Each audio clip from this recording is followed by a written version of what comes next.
Selamat berjumpa kembali dalam Sapaan Gembala dengan tema Tangisanku diubahnya menjadi kekuatanku, didasarkan pada Mazmur 6 ayat 7 dan 10. Saya akan membacakan bagi kita semua.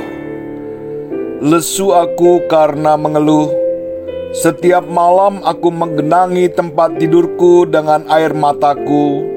Aku membajari ranjangku. Tuhan telah mendengar permohonanku. Tuhan menerima doaku. Pergumulan seringkali membuat kita merana, lemah, takut, dan tak berdaya. Bahkan terkadang kita mempertanyakan mengapa Tuhan diam saja. Ketika pergumulan itu semakin berat, tidak sedikit orang percaya yang lari dan mencari jawaban di luar Tuhan. Tetapi tidak dengan Daud.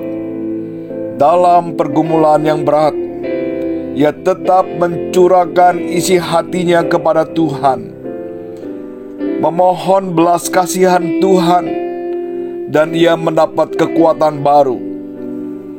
Dalam ayat ketiga, Daud mengungkapkan pergumulan dengan mengatakan, "Kasihanilah aku Tuhan, sebab aku merana. Sembuhkanlah aku Tuhan, sebab tulang-tulangku gemetar." Dari ayat ini rupanya Daud sedang bergumul dengan sakit penyakit. Dalam ayat 6 Daud mengatakan, "Sebab di dalam maut tidaklah orang ingat kepadamu." Rupanya penyakit yang sedang diderita Daud adalah penyakit yang berat, yang bisa membawa kepada kematian.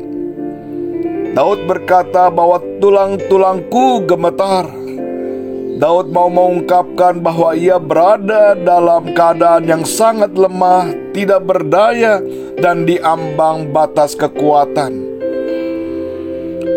Di samping pergumulan tentang kesehatan, ia juga bergumul dengan adanya orang-orang yang ingin mencelakakan dirinya. Dalam ayat yang ke-8 dan 9, Daud mengungkapkan dengan istilah lawan atau musuh.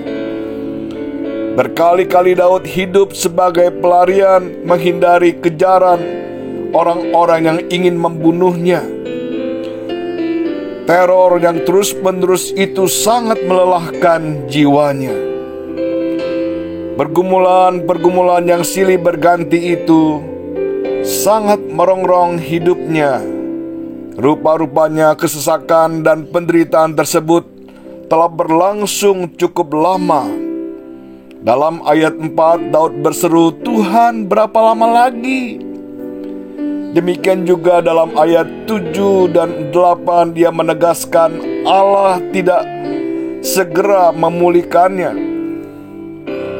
Di tengah pergumulan yang begitu mencekam, yang menyergap hidupnya, ternyata Daud tetap datang kepada Tuhan, mengungkapkan isi hati dengan tangisan dan air mata.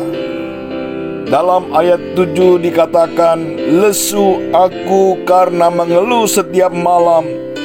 Aku menggenangi tempat tidurku dengan air mataku, aku membajiri ranjangku."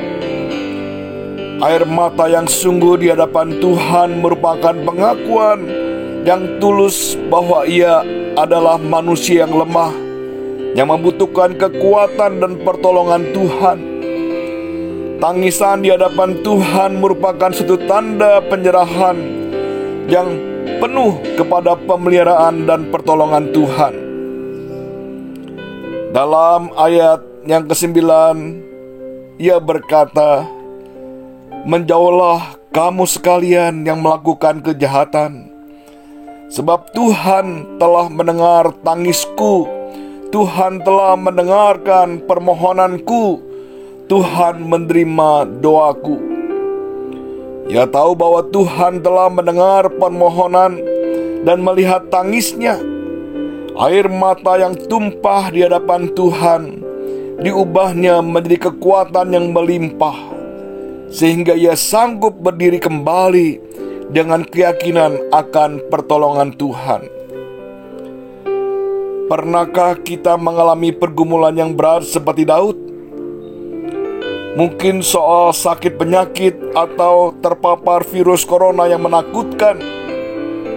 Mungkin kita sedang terpuruk dalam usaha, sulitnya mencari pekerjaan, atau mungkin juga baru saja kehilangan orang yang kita kasihi secara mendadak.